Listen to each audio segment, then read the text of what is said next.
Welcome to another episode of the Understanding Ultra podcast, the podcast that likes to ask the question, why? We aim to give you the insights from the top ultra runners and trail runners from around the world, the people that work in the trail industry, and everybody else. We dive into training, nutrition, mindset, and racing strategies to help you to become the best ultra runner that you can be. So without further ado, let's speak to our next guest.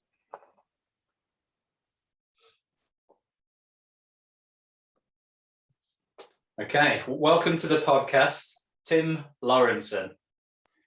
Hey mate, how's it going? Good. Thanks for coming on the Understanding Ultra podcast. And I know that this isn't, well, it is your wheelhouse, isn't it? Running, you work with all kinds of athletes, and you have done over the years. But yeah. What's for the listeners that won't know who you are you and what do you do on a daily basis? Yeah, so obviously my name's Tim. So my official title at work is lead strength and conditioning coach. So basically I manage the strength and conditioning department at the University of Nottingham. So basically I provide all of the support services on the strength and conditioning side to all of the student athletes, elite athletes, associates, basically anyone who comes through my facility. I work with my team of coaches, making sure they get the best support possible. Yeah, brilliant. So when I was looking at your qualifications, you've got a big list of letters after your name, so I don't know what any of them mean. Yeah, I know you must be important. No, they're just degrees, masters, professional accreditations, and that's about it really. Yeah, so you've got all of the qualifications. Yeah, so that's great. So you've got years and years of knowledge of this, how to apply this knowledge in a practical way. So what's your sort of educational history then? What did you do at uni and everything to get where you are now? So I went down a route. I did a degree in sport and exercise science. So I started off there, and I'll be totally honest with you, I started my degree and I wasn't entirely sure why I was doing it. It didn't make a lot of sense to me at the time because it was a lot of physiology, biomechanics and psychology. And, the typical kind of sport person that I was, I kind of thought, oh, sports science, I'll get to go to university, do a bit of sport. Great. I turn up and it's not sport, it's science, it's proper, it's biology and physiology, it's biomechanics, it's full on science. And I wasn't entirely sure what I was doing there for the first year. And I got into my second year and we had an optional module that, there was a section of the year where you could choose two of these optional modules, one of which was the strength and conditioning module. Thought sounds interesting. Basically, spend my time in the gym, even better. I'm actually, get some sport. But it was that module was the kind of the bit that really opened my eyes to what sports science really was, and that was the chance for me to take all that information that I'd started to learn from physiology and biomechanics and the coaching modules and all those kind of things, and it allowed me to take that information and put it into a real world scenario where I can be like, okay, well, I'm starting to understand about the respiratory system and all these kind of things, and now I'm applying that information to how it actually makes a difference to an athlete. It's more of an applied module, and it really kind of grounded my learnings from that previous year of the real hard science behind it, and put it into a place where it's like, right, okay, I can actually use that information now. I can use it with an athlete. And kind of grew from there really. Once I got into my final year as a student for my undergrad, I took on an internship with a local like a regional swim program. So Daventure XL was based in Derby, and I started off as an intern, and working underneath another coach.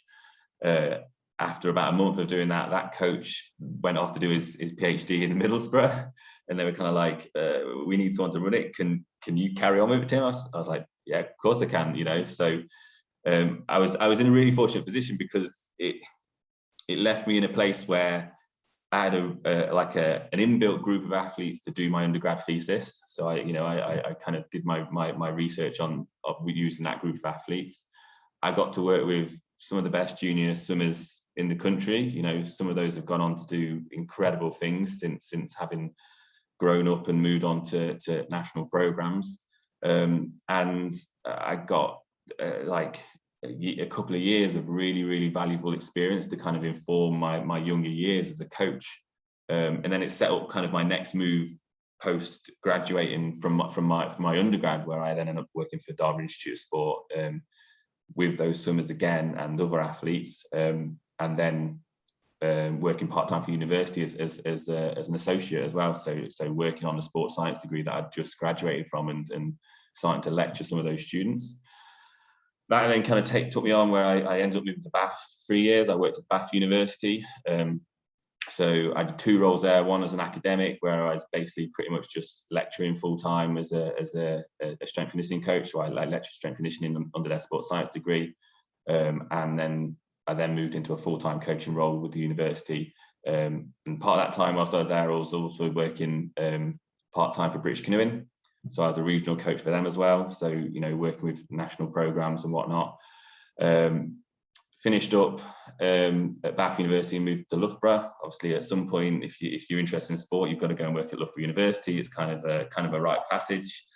Again, really, you know, quite an informative experience working at Loughborough, and there's some really incredible individuals working there with that just left me baffled every single day with their knowledge and experience, and not just that, just some real top athletes. You know, again, a similar position where I because of the swim program based at Loughborough, a lot of those athletes I previously worked with, they'd all kind of migrated across to Loughborough, and I'm back running into old athletes, you know, as they've grown up, which was an interesting scenario, because I walk into the city, I'm like, I know you, you know, and it's a nice scenario to walk into, like having people that I know and have worked with previously.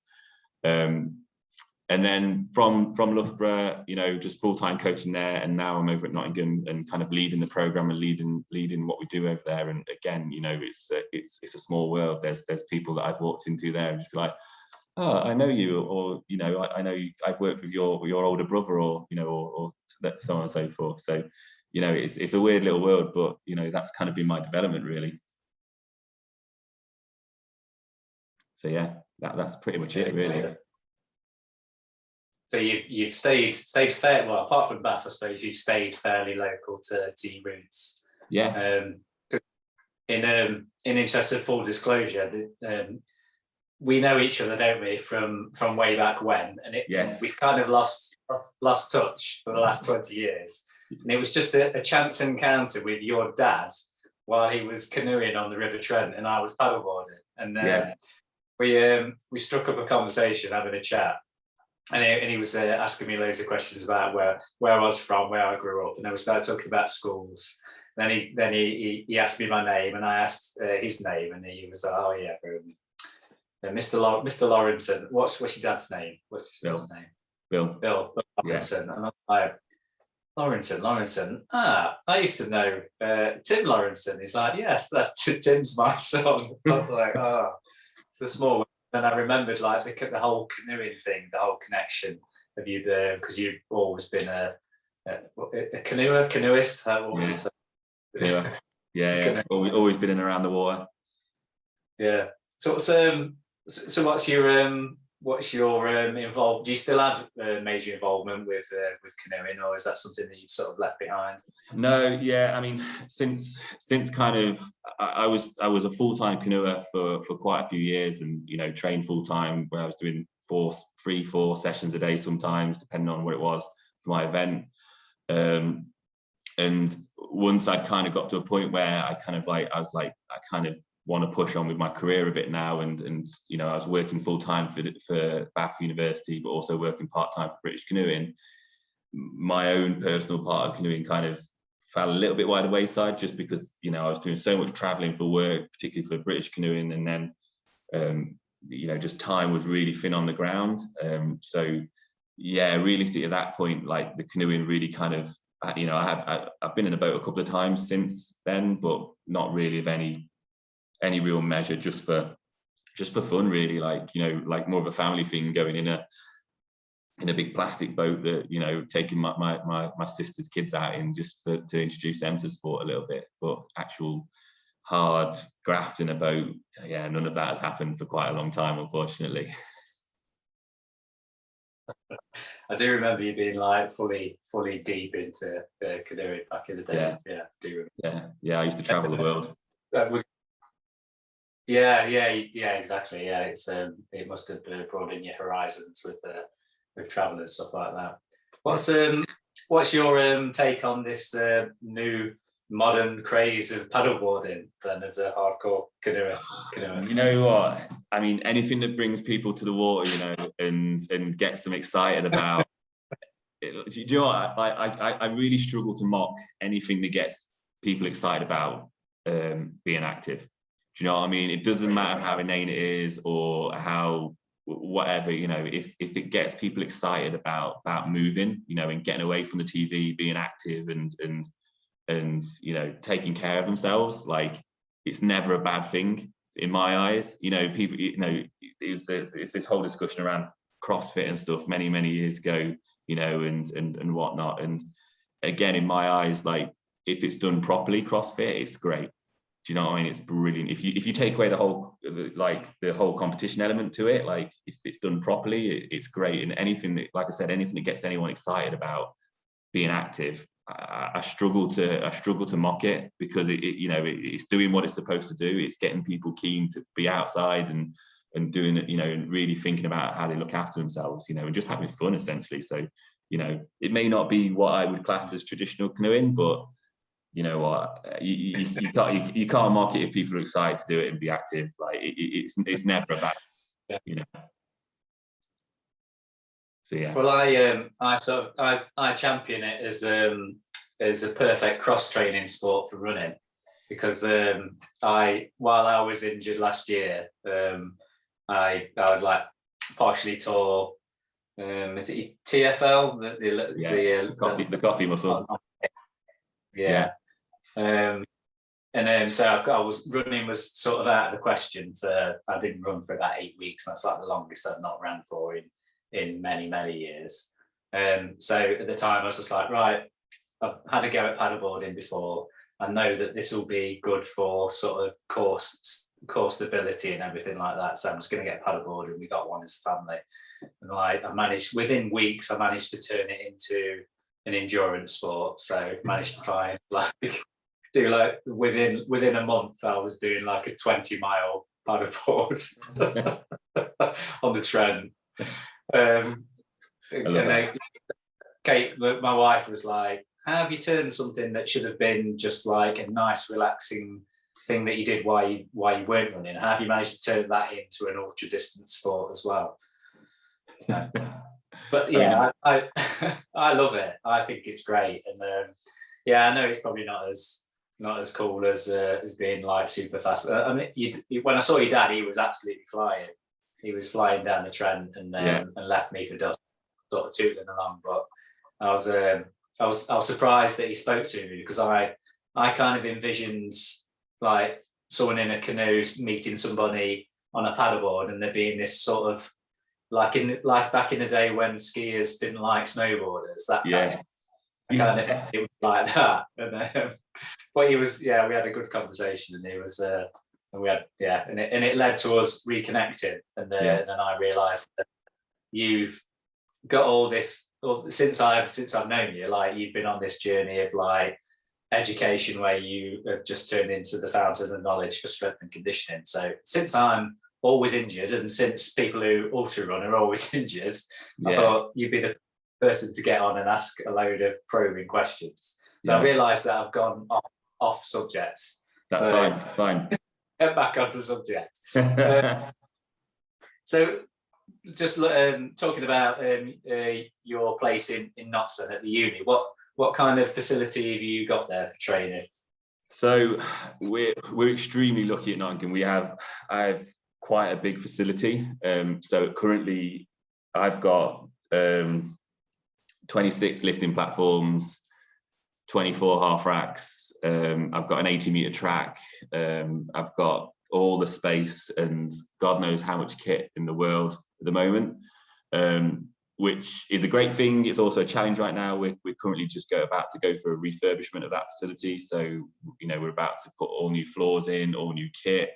You know, again, sticking with pretty large volumes of kit. So there's going to be like 24 platforms and racks. There's going to be God knows how many machines that we need, you know, all new floors, all new branding, the whole deal. It's going to be a whole new room. You know, we're really lucky that, you know, we've had some really good brands come in and help us out and, you know, give us some exceptional deals on the equipment to help us kind of get that facility over the line and turn it into what it should be. So yeah, I'm really excited. We're kind of really in the last couple of weeks of that process starting and getting over the line and getting the whole build done. But as a whole, the facility at Nottingham, is quite incredible. We've got it's a £60 million building with, I think it's the largest sports hall in the UK, maybe even in Europe. We've got a swimming pool. We've got a competition glass squash court, as well as loads of training courts. We've got studios. We've got a gym for our membership. We've got a clinic with physios that's got a hydrotherapy suite.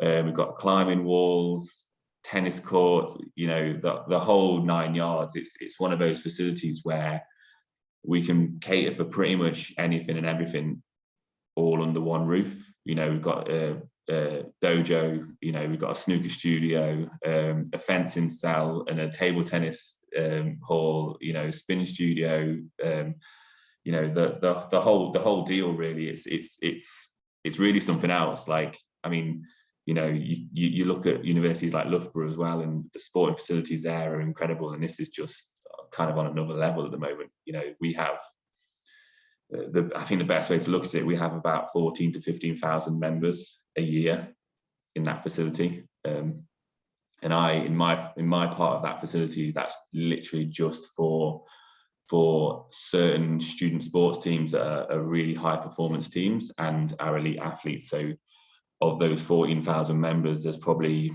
about 1,000 of them that get access to my facility and my team of coaches. So it really is quite a small proportion of those users that come through that building that use my facility and or my part of the facility and interact with myself and my team.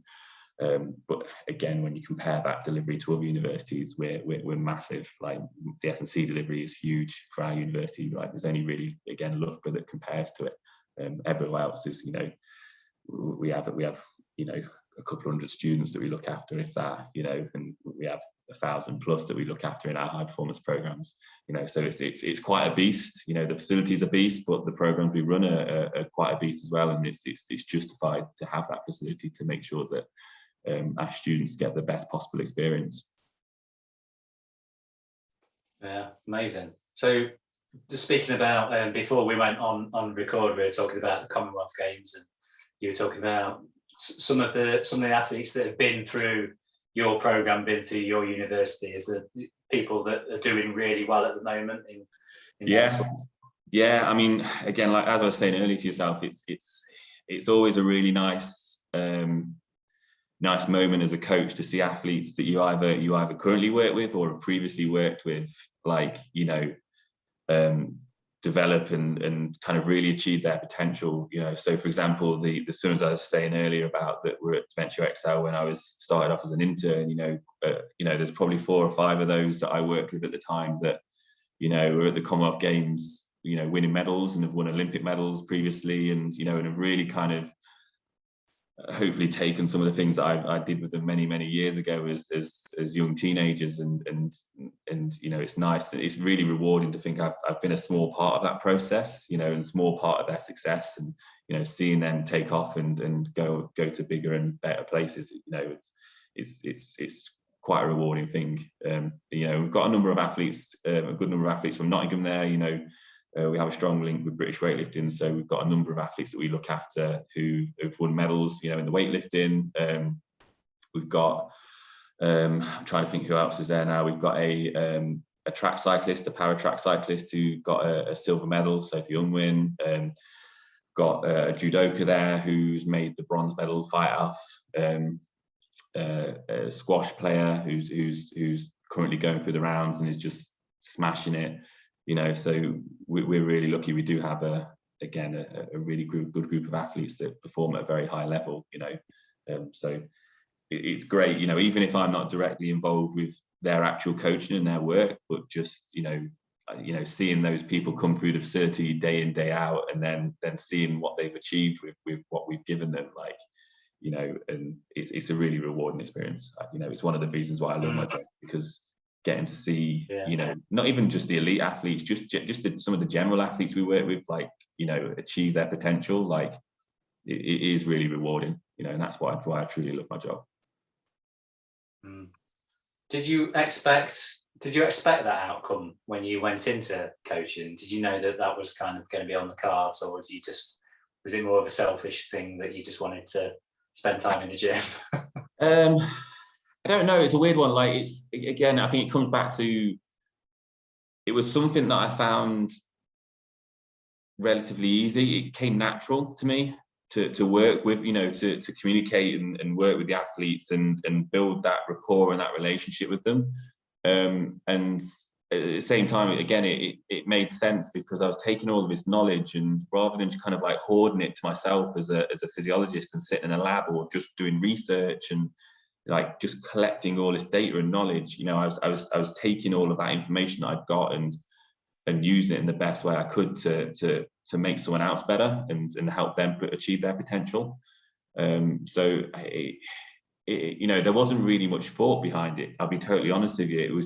It just kind of grew out of nothing. I took on that, that internship, did that module, took on that internship, and then I don't think when it comes to my career, I've got an ultimate goal in the back of my head, but all of my career moves have never been a seriously calculated, got to do this to get to here, and within 2 years I need to be here. And it's very much a case of who I am at the time and what I'm trying to get to and achieve, and and just finding the right moment for me, I suppose. There's no real calculation behind it other than I'm trying to get to this end point, and I know I've got to achieve certain things along the way, but there's no real right, I've got to do it by this time point or anything along those lines. It was very much it just seemed to fit, and it seemed to fit with what I was able to do and the way I worked. Yeah, a natural progression of your career. I suppose that means if it's not being forced, then it's obviously right, isn't it? You're making those right decisions. So I'm keen to scrutinise your knowledge now. Then, so for us, obviously my listeners to this podcast are listening for insights. That's one of the things I try to do with the podcast. Is there's plenty of podcasts that will interview people and talk about running, talk about whatever the subject is. But I'm keen to try and get some practical stuff that the listeners can take away for themselves. So almost like having a lesson from you. Mm-hmm. What are the main things as ultra runners? What should we be focusing on? Because there's a lot of in the past, I know from listening to other coaches and listening to people, there wasn't a big focus on strength work in the ultra running world. It was kind of, because it was a fairly new-ish kind of sport, niche sport. People just read blogs and people just sort of said, run loads of miles, and that's all you need to do to be an ultra runner. What do you think? What ultras missing out on? What should we be doing? I mean, it's interesting because I'd never say it was just anything would be a specific thing for just ultra running. I think there's a lot of things that cover a lot of sports in general, and it's the two. There's a few big things, but the two really key ones that really always stick out for me, particularly when working with runners, is body management. So understanding how to look after your body. So how do you make sure that your joints can go through a full range of motion? How do you make sure you've got good tissue quality, whether it's connective tissue or muscle tissue, so contractile tissue. But then after that, it's, are you creating the right environment for you to survive the event that you're about to do? So then that sits below or underneath understanding the event. So the way that a lot of S&C coaches look at sports, we look at things in what we call a deterministic model.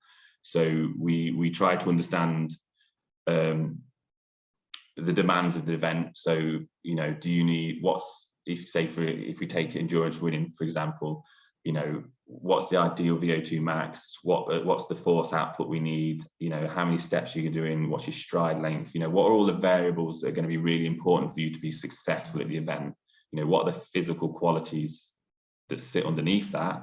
How do we measure it? And then how do we train it? You know, so they're kind of the big things for me is, you know, are you looking after your body? And are you looking after the physical qualities that are gonna allow you to survive the event, but not just survive the event, but also be successful at the event? You know, because obviously if those physical qualities allow you to survive it, they should, if you make them super strengths, help you be more successful at it.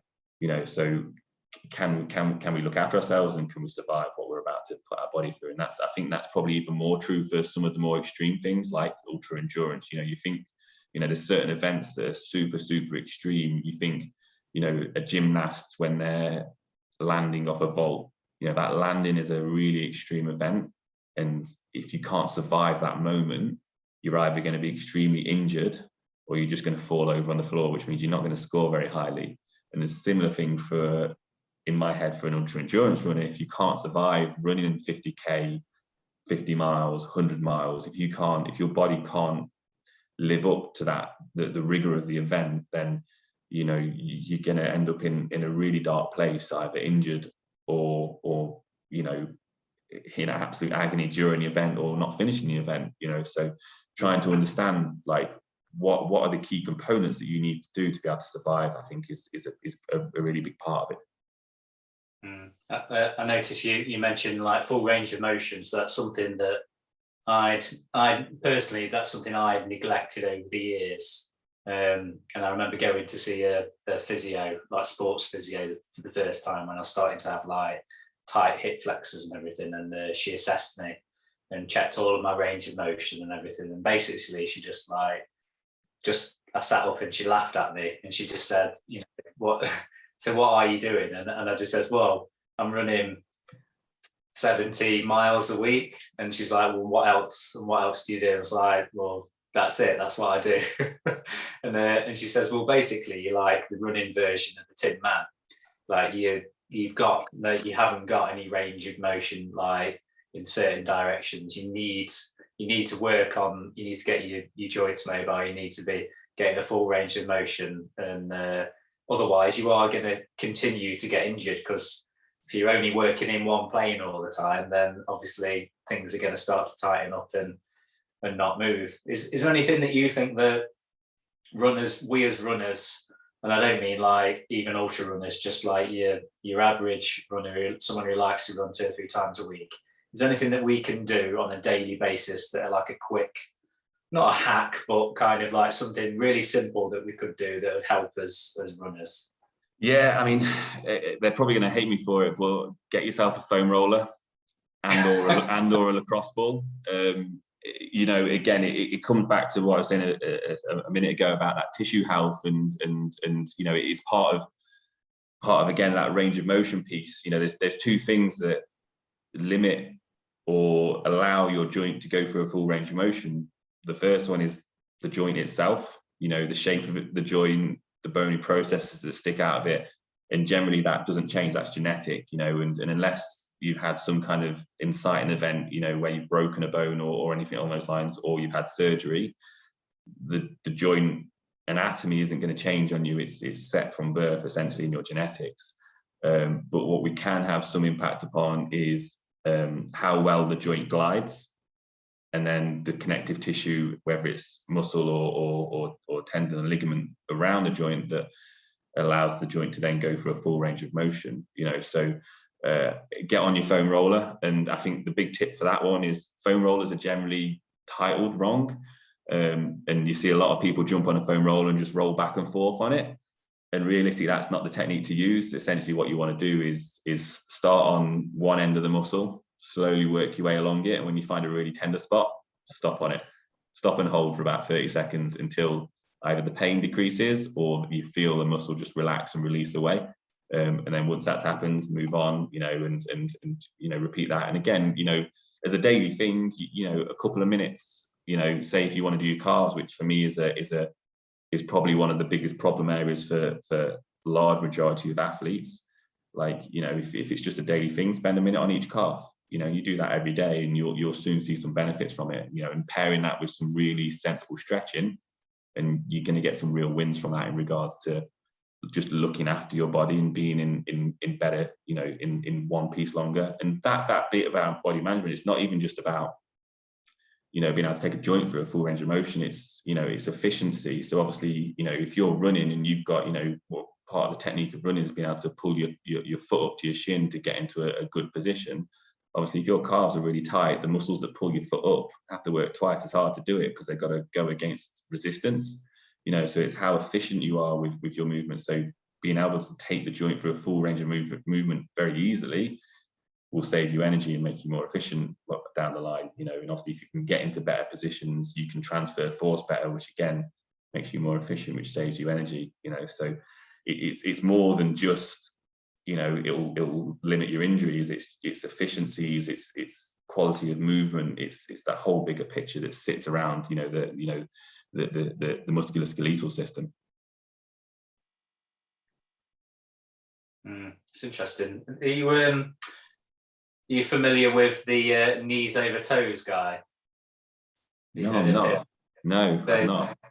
You go on social media, and type in knees over toes guy, and it's an American coach he was a young basketball player with prospects, but kept tearing ligaments and things in his knee and everything, and they basically told him he'd never play basketball again, and he had like surgery and everything, and he sort of retaught himself to play basketball, and he's come up with all these weird and wonderful ways of like strengthening the muscles around your knee and everything, and your ligaments and stuff. So he's a big proponent of sleds, so pulling and pushing sleds. Yeah. So what's your take on that? Is that something that's been around? Because in my head, that's been around for a long time. Rugby players do a bit of they do a lot of pulling and pushing. Don't know what's this modern sort of version of it.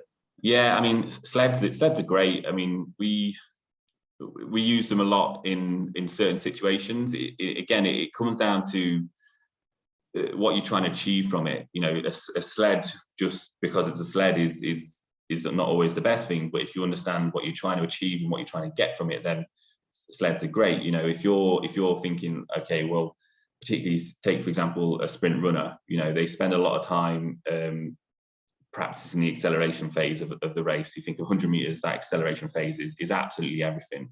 You've got longer contact times with the ground, more opportunity to generate force, and you've got a really extreme lean angle. So using a sled that's like either a prowler where you've got your hands on it and you're pushing it, or whether you're on a harness and you're dragging it, it gives you that chance to apply large amounts of force in the right plane, and you also get to experience that real heavy forward lean. So it's really good, if you take it to that point. I tend to use sleds a reasonable amount with certain individuals. So for example, I work with the fencing program at the university at the moment, and I've done a lot with fencers previously as well at Bath University. And again, you think of a group like a fencer, and they generally they do show up with a lot of knee issues because they tend to lead with one leg. So one knee generally gets brutalized because of the nature of the event. They're lunging forwards and landing on that lead leg and decelerating, and then having to change direction to back up across the piece so they don't get caught with a sword. So there's a lot of load going for that knee repeatedly. So patella tendon and quads really kind of get absolutely eaten alive in that sport. And so I do like to use stuff like really heavy sled work where they're walking backwards with it. So they'll have a harness on, whether it's a waistband around the waist or a full harness. They'll be sat in a squat position and they'll be walking backwards in a squat position with a heavy sled. because again, it's one of those situations where if we're thinking about a tendon, as we were talking about earlier, is tendons react to load and they need to be loaded really, really heavily. So it gives you that opportunity to put someone in a position that they might find themselves in their sport, but really heavily load it, with long contact times on the ground, heavy forces, all those kind of things. So I don't use them massively, but when the situation really calls for it, then yeah, I absolutely do. They're a really, really good tool to have in the bag to kind of drag out for certain situations. 100%. Yeah, that's made me feel better, because so this guy, the knees over toes guy, that's one of his things that he does is really, really well heavy enough so that you can just about move it and start to move backwards, and pulling it, like you said, with a so at work, with my access to engineering equipment, I've fabricated myself a nice steel frame with plastic runners on the bottom, and then I've just got literally just a square of steel with some posts coming up so that I can push it, but also I've got a chain attached to it with a lifting eye that's got a lifting sling that I wrap around my waist, and then I can load that up with old bits of machinery and drag it backwards. So I'm currently up to about 250 kilograms that I can pull on across the concrete outside. Yeah. Just in my work, not in my work boots, in my work shoes, because I've learned that's key as well, to not have boots, to have work shoes. And then pull it. I'll probably do about 15-20 minutes of pulling it. And at first it's difficult until I've warmed up, and then I've got to the point where I can, probably not with 250 kilos, but with a bit lower weight, I can almost like bounce backwards and get that sort of explosive movement going backwards. So I'm probably on the right wavelength. We're doing that, I think. Yeah. I know it's weird, because before I started doing that, I thought that when I've gone to the gym before and just sort of done leg extensions and thought, I can really feel that in my quads. But I've never ever felt my quads burn so much as pulling a sled. Like afterwards, I was like, wow, I've never ever felt like we were talking about my VMO earlier. Like I've never felt that burn so much as pulling a sled. So I know it must be doing something. Yeah, so all of it is probably not quite like the $1 million sort of facilities that you've got. So just talking about, you were speaking about genetics with your bones and joints and everything. Yeah. So how do you think genetics has got a lot to do with how some people seem to be able to get away with doing either no strength work or very minimal? Because I see this in ultra running. There seems to be a vast array of what people do, because some people can just run for years and years and years and never get injured and don't really do much strength work, and then you hear about people that they get one injury and then they're doing strength work forevermore. Is there a genetic thing that people are predisposed to injury? Yeah, I mean, it's 100%. There is a genetic part to it. Obviously, there's certain injuries that do your risk is extremely heightened depending on the shape of your joint. So for example, ACL ruptures, the trochlear groove in your femur and the size of it is a big determining factor of how at risk you are for an ACL rupture. So that's genetic, and there's not a lot you can do about that unless you have surgery, or and you won't know if you've got how big that groove is unless you have an x-ray and someone says that's not very big, that isn't, so you want to be careful. So 100% there are certain things which do predispose you to being more prone, or not prone, but a heightened risk of injury is probably a better way of putting it, because there's really no way to predict injury, particularly whether it's an inciting event, which is from chaos.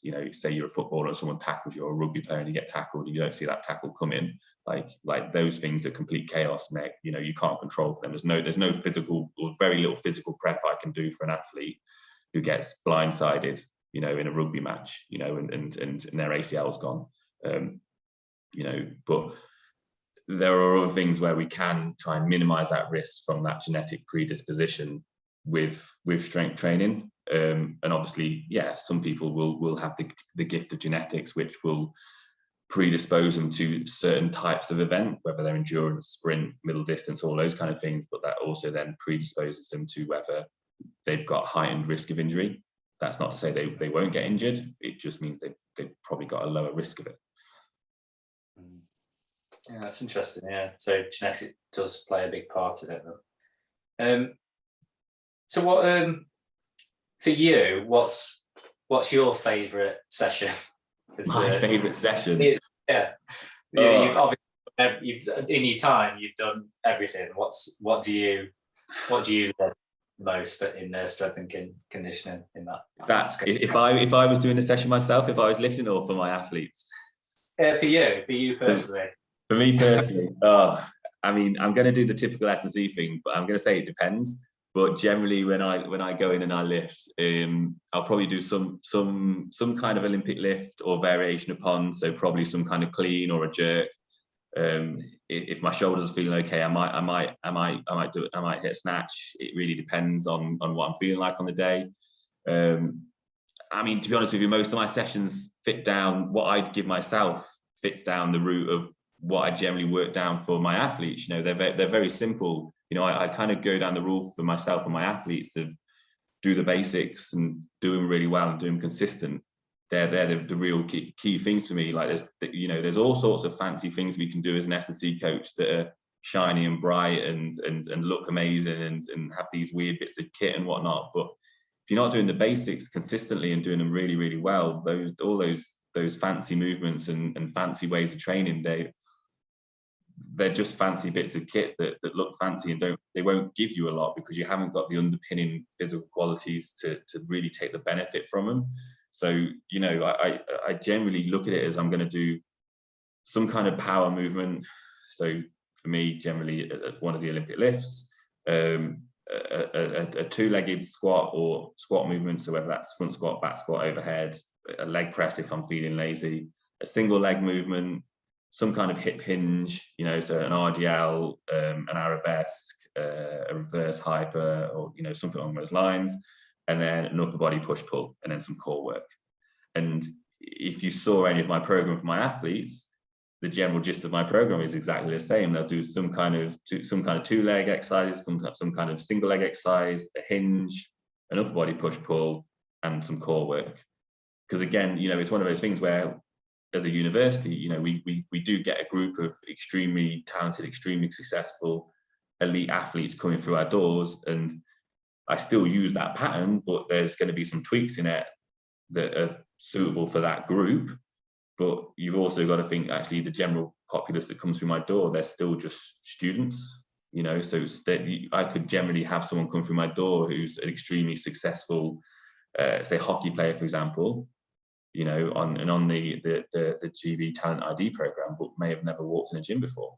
And they've got, you know, their training age when it comes to S&C is zero. So I'm definitely one of those coaches that I wouldn't give out my athletes something that I haven't done myself, you know. So at some point I've probably done it, even if it's extreme or basic, but I give myself what I would give my athletes. You know, it's I would say it's probably quite rudimentary, but it's all about the basics. Again, doing them really, really well and doing them consistently. You know, it comes back to that whole kind of thinking of, I can write the best program in the world, but if no one does it, it's a waste. So, you know, I might as well write something that people can do consistently and really, really well. You know, so, you know, get those basics and underpin them, which is basically what I do. You know, I don't go that crazy. Every now and again, I might do something a bit interesting, but not that often these days. My body can't do it anymore, unfortunately. So speaking of which, then, so now that we're getting older, shall we say? I mean, I'm older than you. How old are you? I'm 40, nearly 43. I am 36 now. 36, yeah. Like same every day of it. Same age as my wife, my child bride. Yeah. So as far as like, because ultra running can at times be like a bit of a midlife crisis kind of sport for people to take up, like triathlon. So for the average ultra runner who sort of is listening to this podcast and is, say, mid-40s, late 40s, early 50s, what if they're not doing any strength work now, what's the sort of thing that you would sort of suggest for them to start out with to support running? I mean, it's one of those things, if you're not doing anything, something is better than nothing. You know, it's going from nothing to something, and something is literally, when you're doing nothing, something is better than nothing. And it comes back to, it doesn't have to be fancy, it doesn't have to be complicated. Just do some fundamental movements and just try and do them really, really well, but then try and load them, try and make them as heavy as you're comfortable with, and really think about how you're breaking down your sets and reps to make sure you get that loading right. And I mean, load's an interesting thing. Obviously, the more reps you do, the lower the load has to be. But so that will kind of guide you. You know, if you're trying to do 8 reps, then you're not going to be working at 100% of your 1 rep max. You know, because it's just not possible. So you know, your body will only allow you to move so much weight for so many reps, which is really nice of our body. You know, it keeps us in check quite often. You know, but again, it doesn't have to be complicated. If all you've got access to is, you know, a mini band and some 2-litre bottles that you can fill up with water, then great. You know, go and do some monster walks where you've got a mini band over your knees and you're walking sideways, you know, to get your glutes switched on. You know, take those bottles of water, those 2 litres or 4-litre bottle of water, and do some goblet squats where you hold them in front of your chest, you know, just to do something. And you know, because you're getting some load, but you're also taking your knee, ankle, and hip joints through a full range of motion, you know, which is always a win. So I think thinking of it, rather than thinking I need to do X, Y, and Z, I just go from nothing to something. Start with the basics. You know, if you've got a gym membership, you know, if they haven't got a squat rack and a lifting platform, that's fine. Go on the leg press, you know, and do a double leg press and a single leg press. You know, use the leg extension and the hamstring curl. You know, use like yourself, you know, use the equipment and the skills you've got in front of you to make the most of it. You know, like you were saying yourself, you've built yourself a sled and you're doing X, Y, Z with it, which is, you know, again, it's gone from nothing to something, which is a win. You know, so again, it doesn't have to be complicated. It's just you've got to. It's what have you got to allow you to do something. You know, and then using that resource in a way to help benefit you from it. You know, because it'd be really easy for me to sit and say, you know what, you all need to be doing, you know, front squats of this, and you need to do, you know, trap bar deadlifts of that, and all these kind of things. But 99% of people, that means nothing to them. So realistically, it's just, you know, do what you feel comfortable with. Just engage with some kind of activity that allows you to express force in a very different manner. So loaded movement, so you have to express a lot of force, but also potentially in different directions and in different planes of movement. You know, that's where you're going to really find your wins. So earlier, I think it was before we were recording, I was just telling you about my constant injury woes, and we were talking about me suffering with runner's knee off and on for a long time, and yes, just about how that process of loading heavy works to rehabilitate tendons and muscles. Yeah, so connective tissue's kind of a fickle beast, really. It can flare up out of absolutely nowhere and really kind of cripple an individual and take them down, and can really cause problems for a long period of time. And once you kind of get in that cycle of inflammation with a tendon, it can sometimes be difficult to see a path out of it.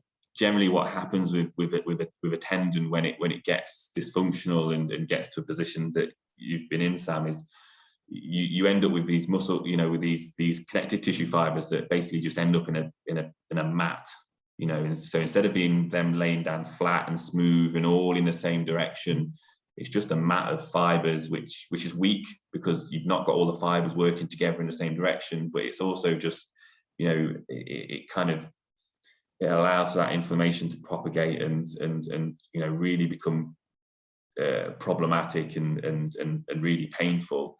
And unfortunately, tendon fibers only really react to heavy loads, so you really have to put a lot of stress through that fiber to then change the architecture of the connective tissue to create a functional and happy tendon again. So to try and get those collagen fibers to lay flat and all in the same direction and line up. So, stuff like, essentially what we look at as an S&C coach when we're working with those individuals with a dysfunctional tendon is, for myself, it's heavy loading. So we're really looking at supramaximal work. So loads that are above your maximum. So say, for example, you can leg press 200 kilos, we'd be looking at loads upwards of that. So essentially we would look at really heavy, what we class as eccentric movements. So it's where you're lowering the weight, but you can't then press it back up. Essentially, you're producing force, but it's force that's less than the load that's being pressed against the muscle. So the muscle's extending is what we class as eccentric. So loading super heavy, and also isometric. So again, where you're creating force that's not changing the length of the muscle. So I'll quite heavily use stuff like single leg presses, where I'll load the leg press up to a weight that's beyond what someone can press single leg. They'll lower it with a single leg as slow as they can, so trying to count to 5 seconds on the way down, then press back up with 2 legs, and then repeat, rinse and repeat, essentially. And we'll pair that with stuff like heavy isometrics, so getting on a leg extension machine, putting the weight on above what you can press, and then pressing into that leg extension machine with your leg as hard as you can. Obviously, it's not going to move, but we're going to put a significant load through that patellar tendon from that movement, and we can do it at different ranges as well. So a lot of leg extension machines, you can change where that shin pad sits in regards to the angle it's at. So then, doing that loading at different angles to kind of, again, create that stimulus of that peak force and that peak load going through that tendon to, again, change the architecture of it. That's really interesting. That is, yeah, it's similar to I remember one of my old injuries from years ago that I had was Achilles Tendinopathy, isn't it? Tendinopathy. Yeah. And I listened to a podcast, a physio that described it as being like spaghetti. Yeah. That it was when you like let the tension off like wet spaghetti, it like all bunches up, is all misaligned. But then when you pull it out and stretch it and load it, everything lengthens out into line again. And I couldn't quite get my head around the fact that he was sort of saying, get on the stairs and do like heel dips, like with weights, so I sort of didn't really want to do it, and I was a bit worried about doing it at first, and then I was like, he sort of convinced me by listening to this podcast. So I started doing it like religiously, and in the end, because I didn't have any, and he was like, for weight, if you haven't got any weight, get like a rucksack and fill it with sand or fill it with whatever you've got. So the thing that I had like lying around was kids. So I started off by having one kid on my shoulder. So they're only little at this point. They're sort of like 4 and 5. So they weren't massively heavy, but I'd gone through the whole thing of loading it just with body weight, and then one kid on one shoulder for so many reps. And then eventually I could do it with both kids, sat on each shoulder, doing one single leg, doing a dip, and it worked. And it kind of went against what I thought you should do, because in my head I'd still got this thing, I don't know where it came from, that if something's hurting, you shouldn't really be putting any load through it. But like you say, doesn't make sense, but it does make perfect sense when you explain it like that. Yeah, it is quite, when you think of it, it's kind of almost counterintuitive, because you think, well, that tissue's damaged, so it's kind of like, well, we don't want to put, should I be putting load for it? It's damaged at the moment. Do I want to do that? But to create the stimulus for change, tendons need a very specific thing. And there are certain injuries where, as practitioners, whether physio or S&C coach, we will allow pain to a certain degree. So, for example, certain stages of hamstring injuries, like pain is acceptable when we're doing certain movements. When you're running, it's absolutely not acceptable at all. but there's certain movement, there's certain bits of training we do where actually we expect pain, and if there isn't pain, then if you're at this stage of an injury, then that's probably a big red flag. You're probably not doing the movement right, or so on and so forth. So there are certain things that are a little bit counterintuitive that we do, but there is quite often rhyme and reason behind it. Yeah, it makes sense. So the science backs it up. Absolutely. Yeah. What are your views on cross training? So specifically for runners, I don't know if this is your sort of wheelhouse of the benefits of doing a different sport completely to the one that you're focusing on.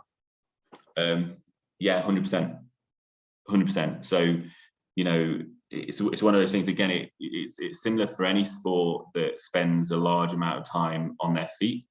Football, hockey, rugby, anything along those lines, you are, the event is quite brutal to the body, if that makes sense. So again, ultra runners, you're doing, the number of steps you do during a race, and every time you land, it's 3, 4, 5 times your body mass going through all of your joints, through your legs and all the connective tissue and the muscles, and at some point you've got to allow that joint a little bit of respite. So stuff like cycling and swimming is great, because you can still train your cardiovascular system, the central part of it, your heart and your lungs, and how efficient your body is at pumping your blood around your body, but give that localized site, your knees, your ankles, and those joints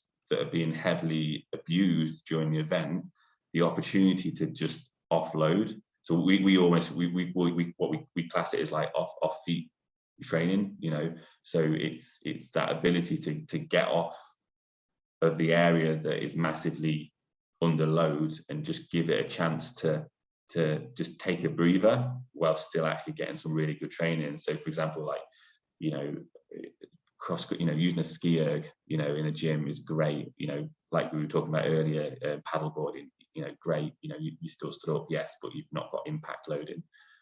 Swimming, amazing, I'm going to say a dirty word, aqua jogging. If you're that kind of person, aqua jogging. There's all sorts of different things out there, but if it's allowing you to still keep your volume of training up, which means your heart, your lungs, your cardiovascular system is ready to do the job you're about to ask of it, then, but allowing the part of your body that gets abused day in, day out because of the event you choose to do, then great. It allows for that recovery for you to take care of your body and make sure you're in one piece and you can survive the event that you're asking it to do. Yeah, it's brilliant. It's great advice. So what do you do then? What's your sport of choice? Oh, I'm a two-wheel kind of guy now. I spend, if I'm not pretending that I can still pick up really heavy things, you'll find me either on my bike on a country lane somewhere or on Zwift, pretending like I can keep up with the Tour de France guys when I absolutely can't, because I can't even keep up with my own athletes who aren't even on Tour de France. They're not even cyclists, some of them. So it's all a pipe dream, but I like to pretend I'm awesome at it, and I'm really not.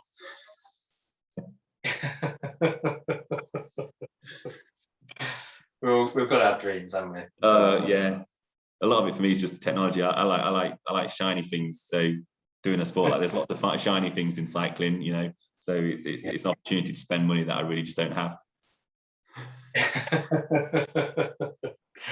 I'm sure you could probably wangle it into the facilities at Nottingham and just make out that it's it's for the facilities there. Oh yeah, I bought some really nice watt bikes for the facility the other week, so they're getting used really well.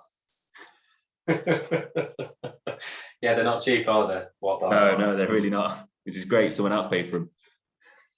Yeah, and I think the price of them went up during lockdown as well, didn't it? Oh yeah. Yeah. No, brilliant. Well, look, I appreciate I've kept you on quite a while, and it's been great having you on and sort of getting some little nuggets of knowledge that we all, us ultra runners, can sort of take away and practically use. I know I'll definitely be trying to get hold of some more weights for loading up my knee. Yeah. my single leg squats and stuff like that. So I'm going to double down on that, see if I can make some progress on that. But I appreciate you coming on and spending, all this time. And we spoke for quite a while before we went to record as well. So it's great catching up with you, and I really appreciate you coming on. Is there any way that people, if they want to see what you're up to at Knots, how can they sort of see what you're up to there?